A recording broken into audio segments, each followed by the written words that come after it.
shows our acknowledgement that there is God is worthy of our offering. Halos lahat ng mananampalataya, ito yung goal, to give offering. Pwedeng ibigay yung buhay nila, they can give time, believers can give anything or everything that they have. No? Kapag kinilala natin si Rockefeller, kung kilala niyo si Rockefeller, hindi siya mayamang tao. Ang trabaho, ang background ng kanilang pamilya ay isa lamang magsasaka, pagpa-farm. Pero sa tuwing nagpa-farm sila, laging iniisip ng pamilya nila yung word na offering. They don't have money. All they have is potato. Patatas. Kaya merong biro-biroan, meron mga mission, merong potato faith. Merong patatas na pananampalataya. Kasi si Rockefeller, wala siyang ibang ginawa, kundi ang laging isa-isip na itinuro ng kanyang mga magulang pagbibigay, pagkakaroon. Kaya kahit ang patatas mula sa kanilang taniman ay dinadala sa church as offering. Tayo kaya, ano yung pwede natin i-offer sa Diyos? Of course, anything. Yung mga bagay na nais natin ipagkaloob at ibigay sa Diyos, we can. Kasi part ito ng ating pananampalataya. Anumang uri na meron kang nais ibigay, ay maaari mong ibigay at hindi ito i-question ng Diyos. But the question is, what is the greatest offering that God is accepting? Kung maaari mo palang ibigay ng buhay ko, pwede naman pala lahat. Pero ano yung pinakadakilang pag-aandong na yung tinatanggap ng Diyos? Kaya maraming Christians hindi nagkakasundo kasi magkaiba sila ng point of view when it comes to giving offering.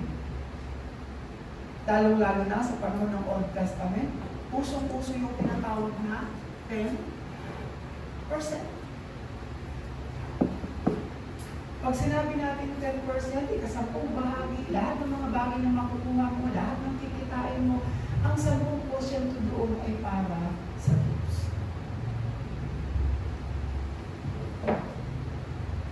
Kaya kapag nakapunta tayo sa ibang churches, lagi pa rin nilang binubukal ang Malakay 3:10. Hindi makawala yun. Every time bago sila mag-offering, let's read the Malakay 3:10, aklat ng mga Malakiyas, 3, talatang 10. Doon na pinapakita na ibigay ninyo ang inyong ikapo ng buong-buo. Walang labis, walang kulang. Para mapunan ang pangangailangan sa aking sabahan. Subukan ninyo ito. Kung di ko buksan ang gulungawan ng langit at ibuhos ko ka ng pamasaganang pagpapala. This is God's challenge. But this is not just a challenge. This is also a curse. Sumpa ito sa mga Israelita. Bakit ibinigay? Because they don't know what is the true offering. And challenging them for being greedy. Kaya bakit ibinigay ng Diyos yung challenge? Kasi greed sila. Meron silang greed. Halos ayaw nilang ibigay yung tinatawag ng mga bagay na akala nila isang malaking kabawasan. That's why tithing in Old Testament is also a part of a curse. Kaya sa New Testament, binawi ni Jesus. You are not under the curse, but God's grace. You cannot just give 10% of your kita or your profit. You can give more than that. Sinabi ni Jesus. Kasi sa Old Testament, kapag tayo ay part pa rin ng Old Testament, nandun lang tayo sa 10%. Lagi lang natin inisip 10%, 10%. Pero doon sa buhay ni Jesus ni Cristo, we can give more. We can give 90%. We can even give the 100% of our lives. Why? Because wala nang mas importante pa kaysa sa buhay na walang ito. Kaya sinabi niya, bigyan mo na lahat yan. Because you got it all. Parang kasi we got it all for you. Pag sinabi mong, you got it all, you have eternal, you have everything, no one can get that. Kaya huwag mo nang pakaingatan pa yung mga bagay na nawawala, sadyang nasisira sa iyo. Because more than that, you have it. Kaya gano'n din ipinangaral ni Jesus, maunang mag-ipon ang kanyang langit sa lupa. Dahil maraming mga sumisira, no? Kalawang, gano'ng katibay ba yung ating mga treasure na hindi masasira. Lahat ng bagay, sabi ng Biblia, everything will fade. But the word of God will remain. Wala din tundok sa salita ng Diyos ang mawawala. At isa doon sa salita ng Diyos ang nagsasaad, ang buhay na walang hanggan. Tignan natin. What is the greatest offering God is accepting? Sabi dyan sa pagpapatuloy, let us see the life of Abel and Cain. Abel offered blood. So bago natin talakayin yun, sino ba si Abel at si Cain? Sila ang mga unang anak ng taong nilikha ng Diyos, ni Adan at ni Eva. Pinangalanan siyang Abel, at si Abel naman ay lumaki pastol. Isa siyang pastol na gagay sa mga kawat. Siguro, iba't ibang uri ng hayop. Kasi hindi lang naman tupa ang pinapastol. Pag sinabi natin pastol, guide. Tagapanguna. Pwede tayong mag-guide ng aso. Nakita ko nga sa Facebook, bago pa kainin yung aso, nag-pray pa. Yes. They do understand. Yung aso talagang nag-iintindi sa amo nila. Sabi ng asawang babae, kain na kayo, kain na, hindi talaga sila. Pero nung sinabi ng asawa niyang lalaki na, i-pray mo na, punta na sa pwesto, pumunta talaga sila sa pwesto. At nung sinabi after mag-pray, kain na, kain talaga sila. Even animal can follow. Surely God. Hindi pwede hindi. No? Look at the animals. They don't have the spirit of life. But they can understand. Kaya nga ng panahon ni Adam, siya nagpangalan ng mga hayop. And even up to this time, we receive the knowledge given to Adam. Kaya marami pa tayong nag-discover. No? Mga scientific names. Hanggang ngayon, meron pang hindi na-discover. Marami pa. Marami pa. Even the doctors. Marami pa silang hindi alam. Kaya yung mga kagalingan noon, nagugula sila, pwede pala itong gamot. Yes. Dahil ganun ibinigay ng Diyos ang katalinuhan sa tao. So that we can use it wisely in a nice way. At si Cain naman, nag-offer ng desert crafts. Siguro, nag-offer siya ng pinakamagandang carrots, sayote, pang-kimchi, no? Kung Korean kung lumaki siguro sa Korea, no? Kimchi ang i-offer niya. Best, fresh. Pero dumating yan tayo, na tinignan ng Diyos ang kanilang mga offer. Abel received God's acknowledgement because he offers blood. Ang ibig sabihin kasi ng blood is life. Without blood, walang mabubuhay. Kaya yung time na yun, hindi kumakain ang mga tao at pinagbawal ng Diyos na huwag kayong kakain ng mga hayop na mayroong dugo sa loob. Kaya may mga religion, they are not eating blood. Pwede nang kainin ng dugo, basta nakalabas na sa katawan. Totoo yun. Bawal lang kainin yung nasa loob pa yung dugo at kinain mo na. Pero sa Old Testament, it doesn't matter. Sabi ni Jesus, hindi ang kinakain ng tao ang isinusubo niya sa kanyang bibig ang nagpaparoon sa kanya. Kung hindi ang kilalaman ng kanyang puso, iniisip nito at inilalabas ng kanyang bibig, yun ang nagpaparuni sa tao. Kaya sabi ni Apostol Pablo, huwag niyo lang paramihin pa ang nilinis na ng Diyos. Kasi nung time na yun, kahit sila Pedro, ayaw nilang makisalumuha sa mga Gentiles. Kasi they were Jews. At meron silang turo na huwag kayong makikihalido. May kakain man lang. Pero, ang salita ni Jesus na tinanggap ng mga apostol, no problem. Kung kinakailangan makiayon kayo sa kanila, makiayon. For the sake of winning soul. For the sake of saving soul. Kapag meron silang in-offer sa inyo, kainin nyo. For the sake of peace. Ay, hindi kami kumakain. Christian kami. With a crispy pata. Crispy chicken skin. Hindi yun. Pag sinabi natin Christian, our focus is the finished work of Jesus Christ on the cross of Calvary. Hindi sa mga bagay na physical na ating pinatatakutan. So, Pastor, pwede na po ba tayong kumain ng dinuguan? Yes.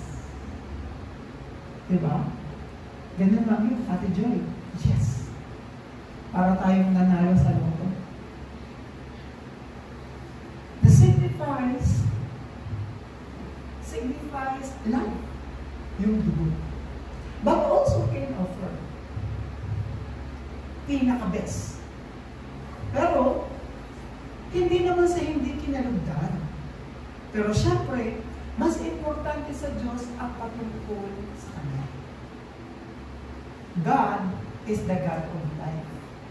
Kaya everything that is connected to life, God blesses the most. So, hindi po kinalugdan, hindi naman sa hindi kinalugdan. Of course, nandoon ang pagmamahal ng Diyos kay Cain at sa kanyang mga bagay na ginagawa. Subukan natin balik tayo. Ano kung si Cain ay naging pastor at si Abel ay naging magsasaka? God will do the same. Because God is the God of order. Kung ang nasa order, nandun.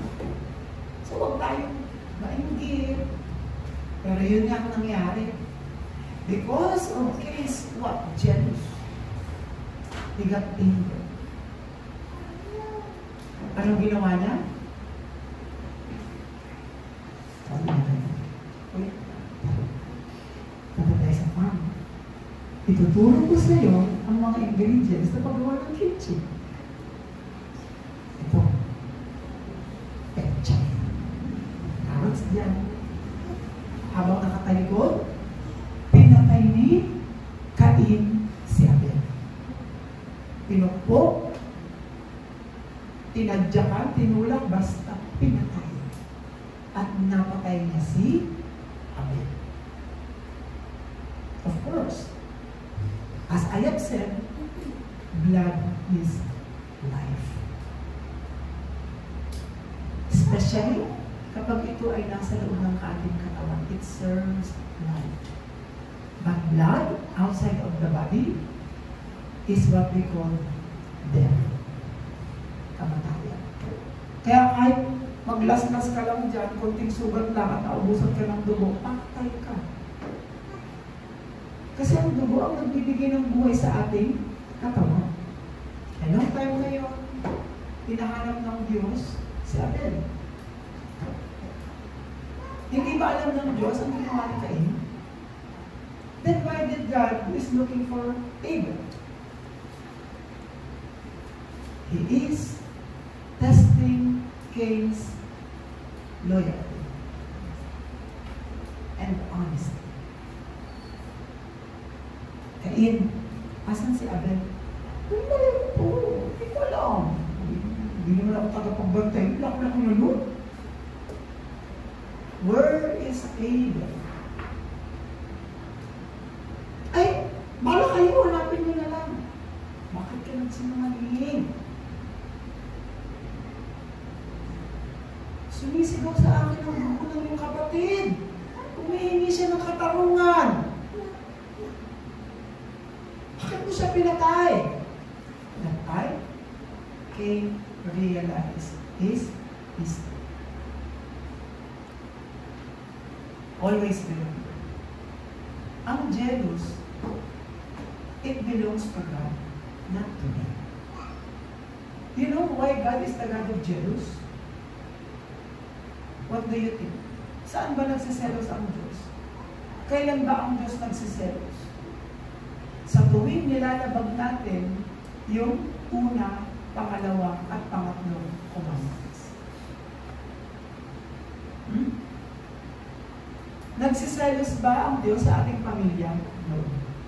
Unless we worship other gods before Him. That's why the first commandment, you shall have no other gods before me. You shall not make for yourself an idol. Do not misuse the name of the Lord your God. God is the God of jealousy. Kapag napapalitan yung posisyon ng Diyos sa ating buhay, mas kinikilala natin kaysa sa Diyos, doon pa lang yung jealous. Pero sa ating mga tao, there is no like jealous. Sabi ko nga, yung Friday, usually sa religion, nagsiselos lang naman ako kasi mahal kita. Check. Tumigil. Hindi ibinigay ng Diyos yung love sa tao, hindi kasama yung jealous. Jealous means walang tiwala. Unsecure. Kahit ang Biblia sinasabi, ang pagmamahal, hindi makitid ang pag-iisip. Jealous means kakitiran ng isipan ng utak. Kaya kapag meron kang jealous, you have to kill that jealous. Because no one is for us. Even the life of your children is not yours. It's the other one. Kaya kapag in-acknowledge natin yung mga bagay na hindi, parang magkakaroon. Pero kapag hindi natin mapagtagumpayan yung mga bagay, much better mag-isa ka na.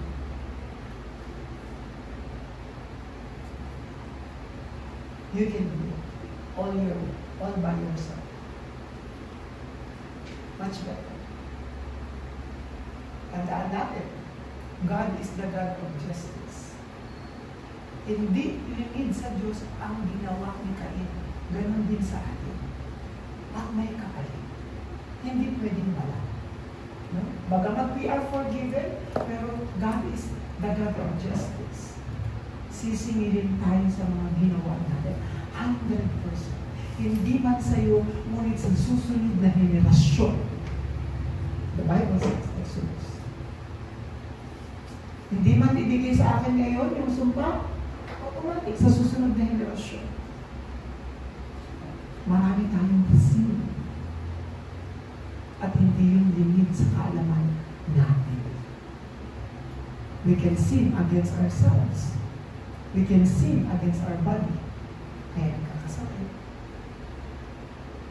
Because we are abusing ourselves. No? Punta ako dito, punta ako. Pag nasa sobrahan na, doon na. Humihingi na ng kapalit yung ating katawan. Konting tayo, konting lakad, sakit sa tuhod, pagod, lahat yun. Because there is proper way, a proper lifestyle para sa atin at ibinigay ng Diyos. Kaya noong unang panahon, people live 900 years more than. Pinakamatanda, 965. Tagal, no? Siguro yung mata nila nakatikit na sa tuhod. Pero buhay pa sila. Right? No? Yung curve sa atin sila, sa kanila yun. Magiging ubi pa yun, pero buhay pa sila. Lifestyle. Especially sa pagkain. Kinakain. Kaya hindi masama ang ibinigay ni Cain. Ano yung masama? Jealous. Kapag hindi natin alam yung mga bagay na ito, tayo ay nagiging Diyos. At akala natin, it's okay to kill. Life is belong to God's hands. Nasa soberanya ng Diyos ang buhay at kamatayan ng tao. Wala sa kamay natin just because we have jealous. because we have puot galit din natin. We really need to check ourselves. Sabi diyan, sa pagpapatuloy sa ating main, tingnan natin. Merong tatlong bagay na tatlong offering na kinalulugdan ng Diyos. First offering is spiritual offering. Kapag sinabi natin spiritual offering, wala itong kinalaman sa lahat ng mga bagay sa mundo. Wala itong kinalaman sa trabaho mo, sa buhay mo, sa pag-aaral mo. It's about remembering Jesus, His death, and resurrection.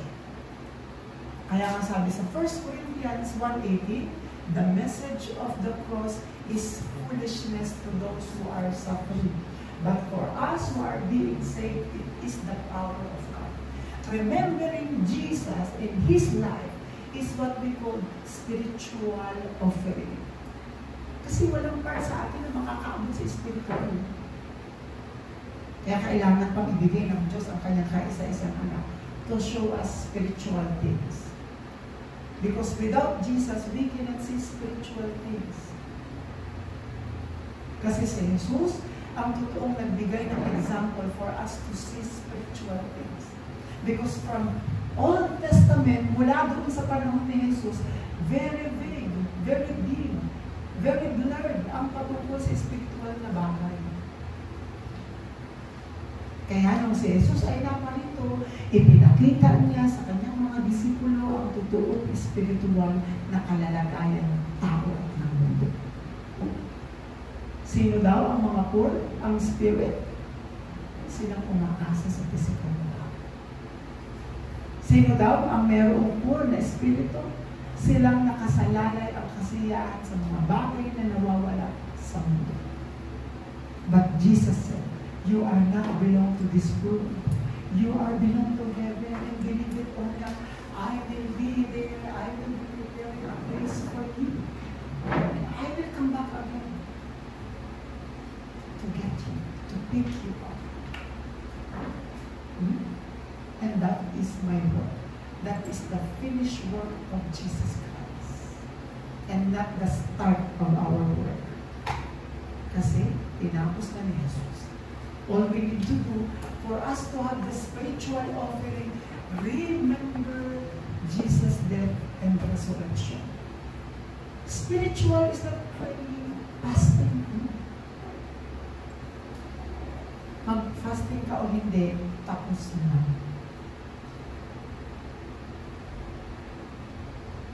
That's why sa mundo, ang dami natin pinaprepare.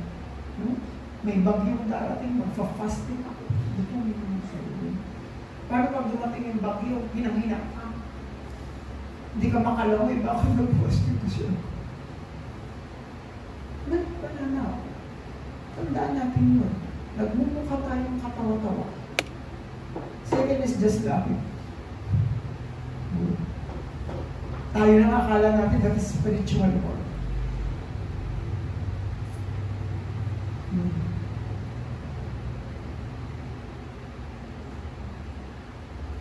Yung pananalangin sa spiritual, ito yung pagbibigay sa atin ng assurance sa ginawa ni Jesus. Kaya hindi mo na kailangan dagdagan pa ang ginawa ni Jesus. Di ba naipako na si Jesus? Pwede mo ba akong tusukin para maramdaman ko yung naramdaman ni Jesus? Hindi mo kailangan damhin yung ginawa ni Jesus. Ang kailangan mong damhin, yung resulta ng ginawa ni Jesus. Ano ang resulta mo sa iyo sa buhay pa na napalatayang stress? Ano tinapos ni Jesus sa iyo kung stress ka?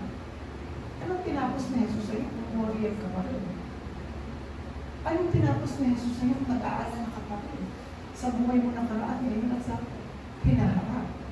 Walang tinapos si Jesus. Kaya tayo may ligalig. Kaya pa rin tayo may tapo.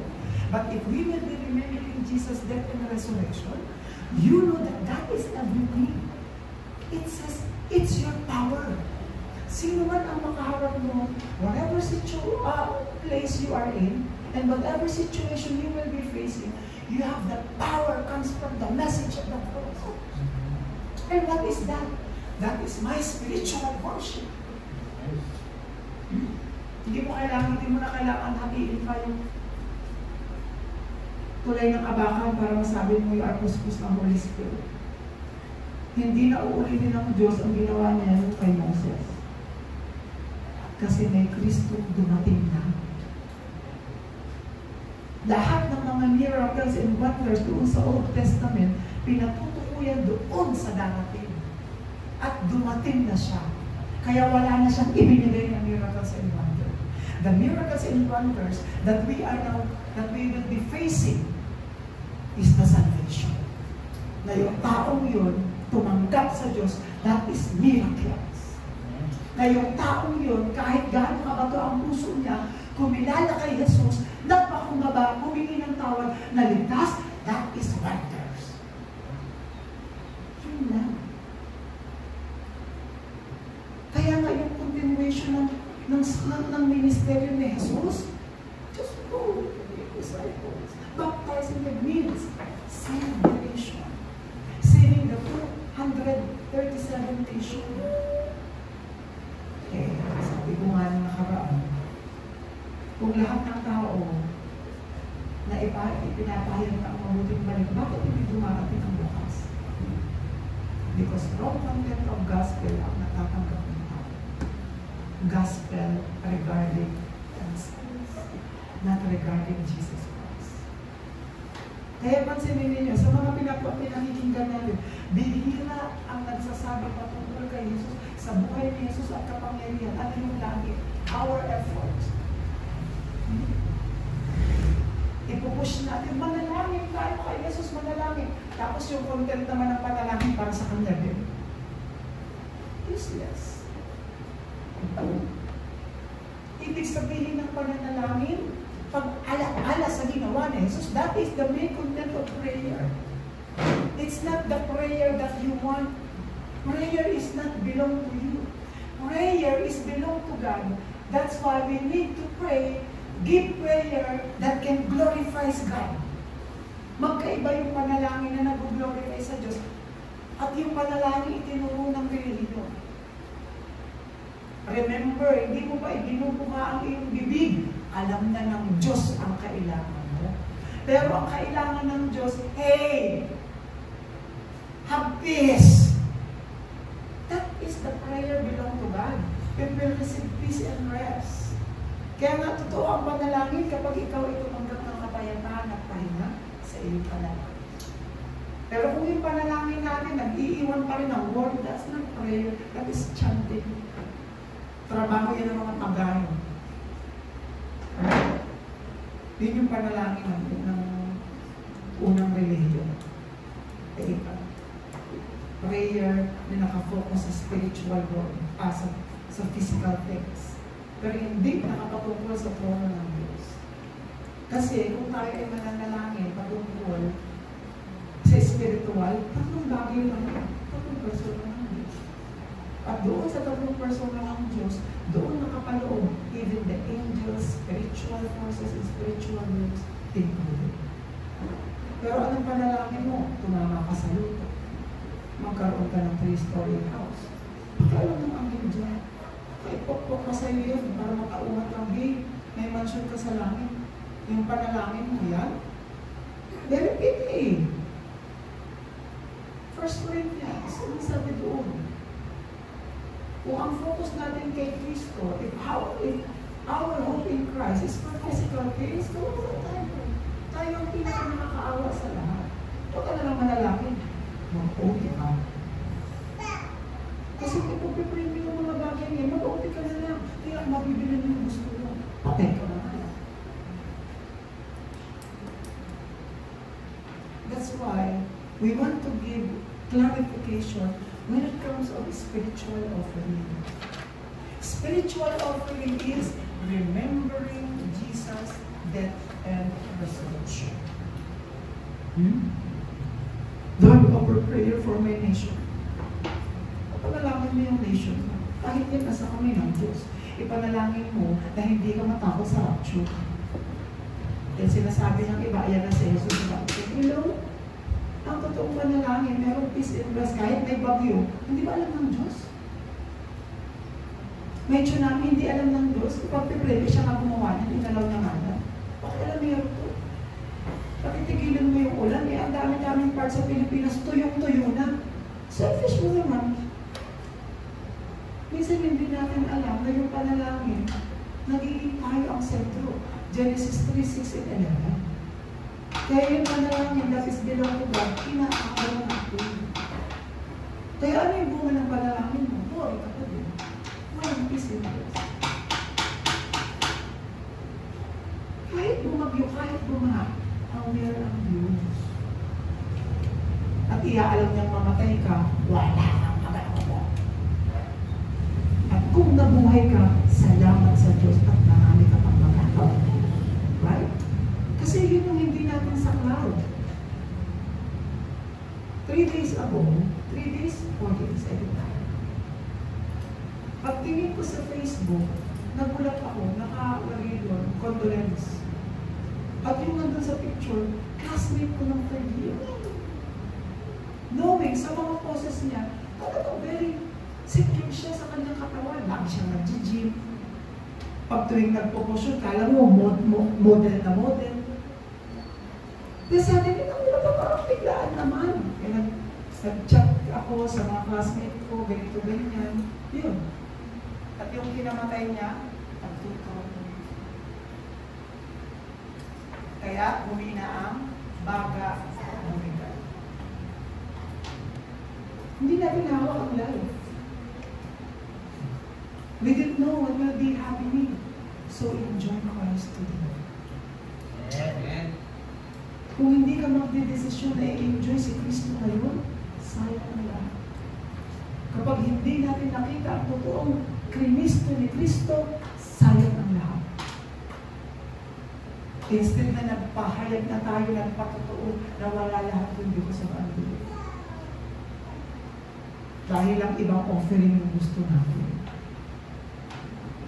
Always remember, if you give true offering to God, God is the one who will give you offering.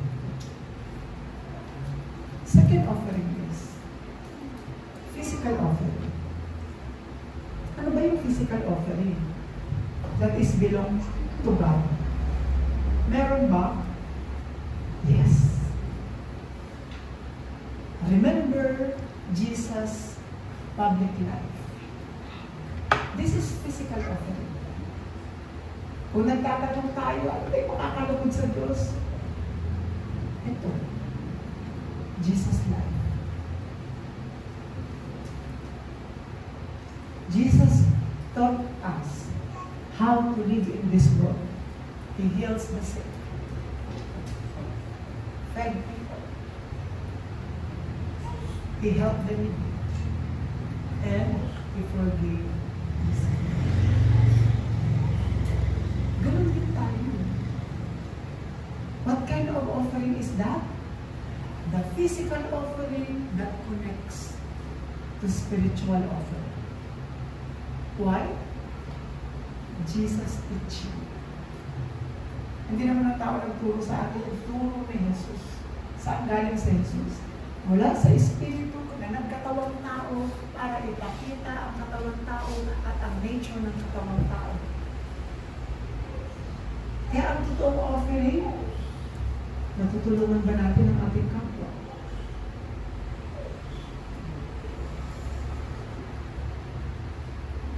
Tayo ba ay nagpapatawa?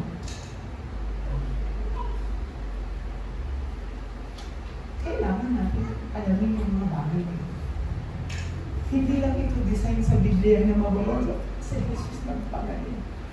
You can do it. Kasi wala naman kung kakayanan pagpagaling. Maghatid ka ng merienda sa galing mo. Kung yun ang kakayanan mo. Ha? Meron kang dadalawin sa ospital na may karamdaman, bumisita ka. Huwag kang magdala ng bulaklak at prutas. Bantay ang kakain mo. Magkano dala mo? 500, meron ako dito pambili ko. Punta ka na sa cashier. Pwede ko bang mabawas ito sa bill doon sa room number 201? Kaya pag nabisita ka o kahit kumano, ay bawas ito sa Diyos. That's true. Hindi pinapansin ng Diyos. Big deal sa Diyos, lahat ng bagay. Akala lang natin, helping the mission, helping the missionary, helping the pastor, helping the evangelist, lahat ay counted sa Diyos. Akala lang natin wala. Kasi nakafocus tayo sa spiritual. That is normal. But even Jesus lived his life to the fullest. How? At nung ginawa ni Jesus yan, hindi siya nag-ask ng kapal. Because he is giving glory to God in doing his physical offering. Because the physical offering, ang main niya is spiritual offering.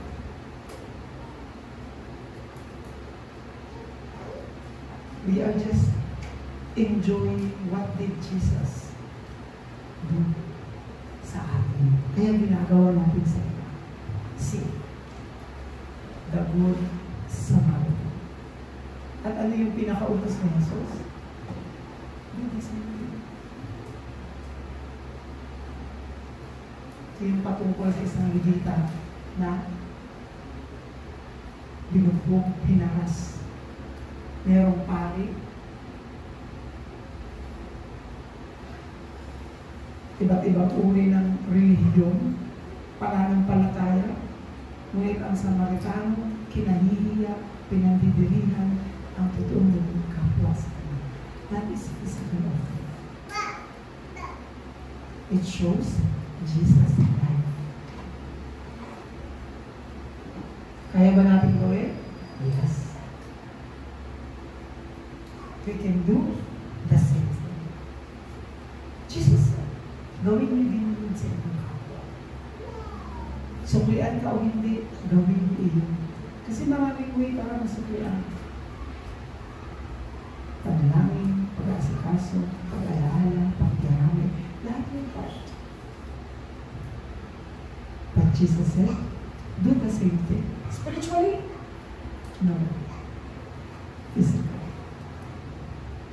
Andiyan yung tao na nagmamakaaw. Pag-pray na lang kita. Tumigil. Pumuntahan mo.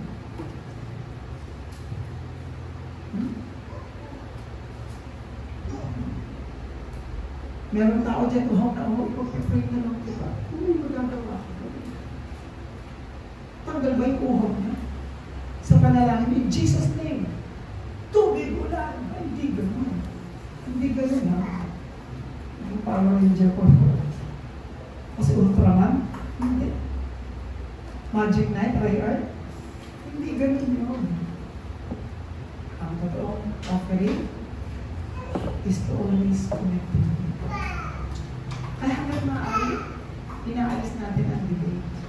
Kasi yun na ang nagdi-divide sa tao. Ayaw ng Diyos. Kaya nga siya nagbigay ng isang salita, ang lingwahe ni Jesus, para i-connect ang lahat ng tao. Connecting with the Lord.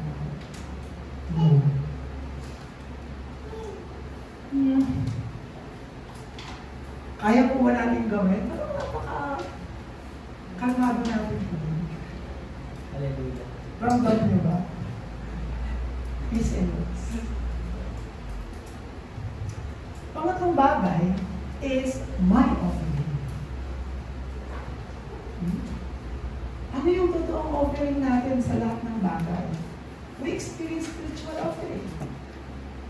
Kinalala natin si Jesus na tagapagligtas. Siya ang Kristo ng ating buhay. Siya ay namatay, nabuhay,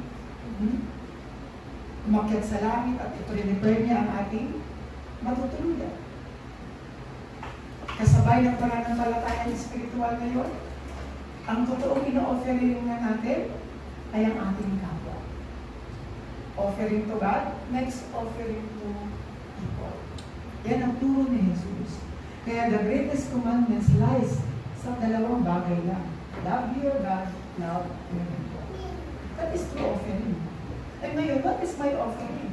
experiencing spiritual offering, and now you are doing the physical offering, offer thanksgiving. Being thankful. Maging mapagpasalamat. Kasi yung spiritual na problema, hindi ko na po problemahin pa. At yung physical na problema, inihanda na ng Diyos. Gagawa at gagawa siya ng paraan. Offer thanksgiving. This is my offering. Gano'ng kalaki yung offering namin sa tao? At yung offering sa Diyos? Can also give us thanksgiving. Kaya sa lahat ng bagay, wala tayong excuse but to thank God. Kahit na nahirapan tayo, nandun tayo sa karamdaman, thank you God. It's the order of life. Sabi ko nga, hindi naman ang Diyos hindi siya bingi. Tandaan natin yun ha.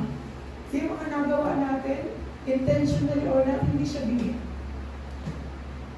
Sa tao, sa Diyos, pagkakasala natin, hindi siya bingi, hindi siya bulag. Lahat yun alam ng Diyos. Meron ng tamang panahon kailan ito pagbabayaran. Tandaan natin ha. Lahat ng utang ay babayaran. Kahit ang Biblia sinasabi. Utang natin sa ating sarili.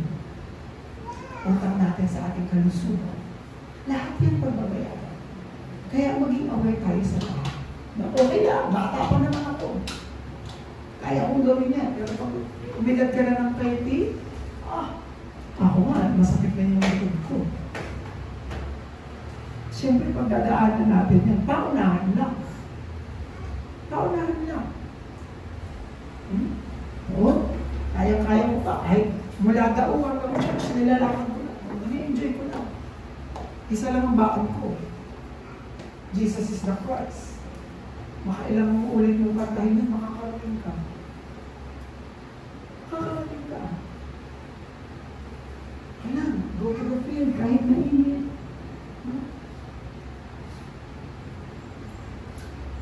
Pero kapag hindi natin inisip na kahit yung ating katawan, meron itong lifestyle na dapat sundin. Kaya naaabuso. Kaya nagkasakit ako. At gano'n din. Habang maaga, kalisipin. Lalong-lalo sa mga kabataan. Hindi lahat. Sumusuko na nga ako that times. Tapos, tatayo ka sa harap, mas marami ang ubo kaysa sa preach. Let's pray. Diba? Glory to God. Bakit? Inaayos niya ang sistema ng ating isipan ng puso.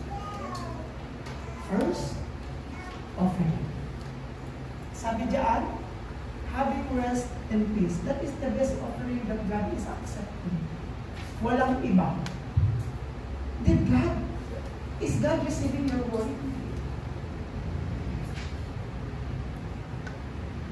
Ito lang ang kanyang tinatanggap because this is belong to Him. Worry is not from God. Being fear is not comes from God. Kasi hindi intention ng Diyos na takutin ang tao. Kung tinakot niya ang tao, sana yun ang sinabi ni Jesus. Laging gano'n. Fear be with you. Hindi peace be with you. Pero lagi sinasabi niya, peace be with you kasi wala akong dahilan para matakot, madismaya at mag-alala. Because that is not belong to God. What is belong to God? Peace and rest. And if you have peace and rest, anong katumbas mo? Complain? Hindi. Having peace and rest. Being thankful. Hindi ka iniligaw ng pagpapasalamat.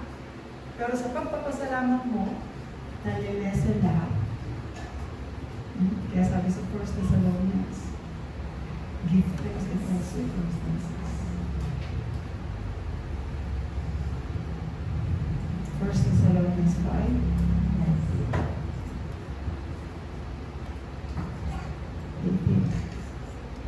okay na mag-adjust. Basta nandun yung 1 Thessalonians 5:18. Sabi doon, give thanks in all circumstances because this is the will of God for us in Christ Jesus. Kapag ito yung ating laging offering, anong maghihintay sa'yo dyan na banta? Walang banta. Lalabas ka dyan ng walang banta. Hindi ka matatakot sa kahit anong banta. I have peace and I have rest. Rest in peace. Kahit harapin ko, no problem. Romans 12:1 and 2. I urge you, brothers and sisters, to offer your body as a living sacrifice, holy and blameless. For us to know what is pleases to God. Holy and blameless means grace. To offer our body in Christ. Hindi natin makikita doon ang kakulangan. Ngunit makikita natin ang tinapos ni Jesus. Tignan natin ito. Sa ating conclusion, God is the God of justice and offering. Remember your identity. You are a child of covenant. Kuya, pwede ba natin buksan sa Genesis yung ating scripture sa Tagalog?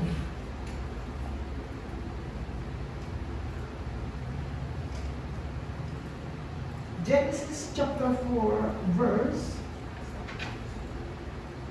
6 and 7.